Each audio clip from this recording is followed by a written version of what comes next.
Hello सांगवाने नमस्कार जय जगन्नाथ आपण मानक आ गोटे न्यू रेसिपी स्वागत। आज रेसिपी होची dhaba style egg curry. Fast आम एग करी बनैबा पई किछि अंडा को बॉयल करबा। मु एठी 8टा अंडा यूज कर।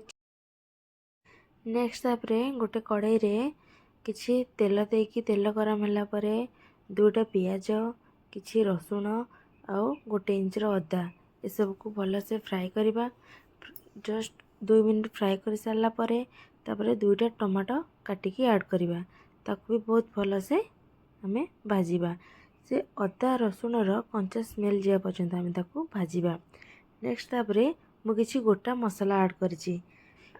मु कढ़ाई को कवर कर देछि 5 मिनट पई ताकू कवर करके आम भाजवा।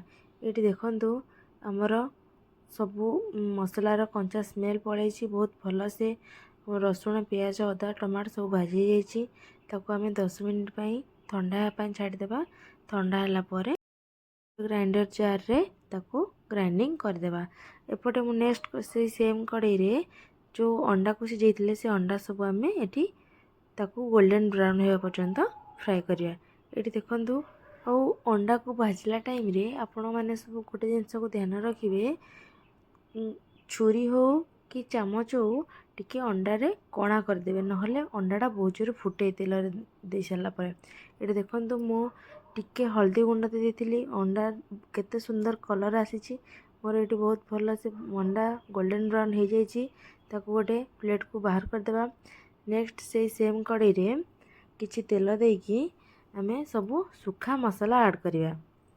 सुखा मसला रे आम रोची हल्दी गुंड लंका गुंड जीरा गुंड धनिया गुंड आ मुझे चिकेन मसला ऐड करथिले। आपण मानको जदि पसंद आपण चिकेन मसला भी ऐड करे बहुत सुंदर टेस्ट आसे तार। तो आग मु सब तेल रे सब गुंड मसला दे सारा पर भल से मिक्स करदेली। तापर नेक्स्ट आम जो मसला आम ग्राइंडिंग कर रखिथिले ताकू ऐड करदेबा।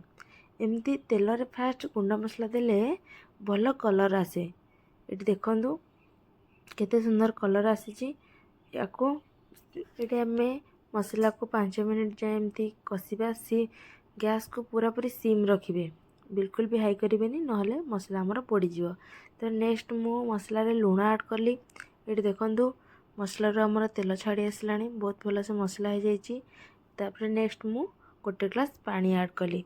आपण जो हिसाब रे ग्रेवी रखा चाहते से हिसाब रे पानी ऐड करेंगे। ये देखंतु ग्रेवी मोर केते थिक अच्छी पूरा ढाबा स्टाइल ग्रेवी परिका लगुच ना। देखंतु केते मस्त सुंदर दिसुची कलर केते बढ़िया आसी। देखंतु तापरे मु 2टा आलू सिझेकी रखी ताकू ऐड करदेली। तापरे नेक्स्ट ताकू आम 10 मिनट पई कवर करिकी कुक करवा। ये देखंतु आलू बहुत भल से कुक हो जाइए। मसलार बहुत बढ़िया स्मेल आसूची। नेक्स्ट आम तापरे जो अंडा को फ्राई करके रखी एबे अंडा को ऐड करदेबा। अंडा को दे सारा पर आम पुणी ताको 5 मिनट कवर करके कुक करिया। नेक्स्ट तापरे किछि धनिया पत्र देकी आमर रेडी हो गला ढाबा स्टाइल एग करी। देखंतु बहुत सुंदर और टेम्पटिंग दिसुची ना। ढाबा स्टाइल एग करी परिका दिसुची ना। प्लीज़ थरे रेसिपी को ट्राई करेंगे और केमती लगिला आपन को प्लीज़ मते कमेंट करके निहाती जनइबे।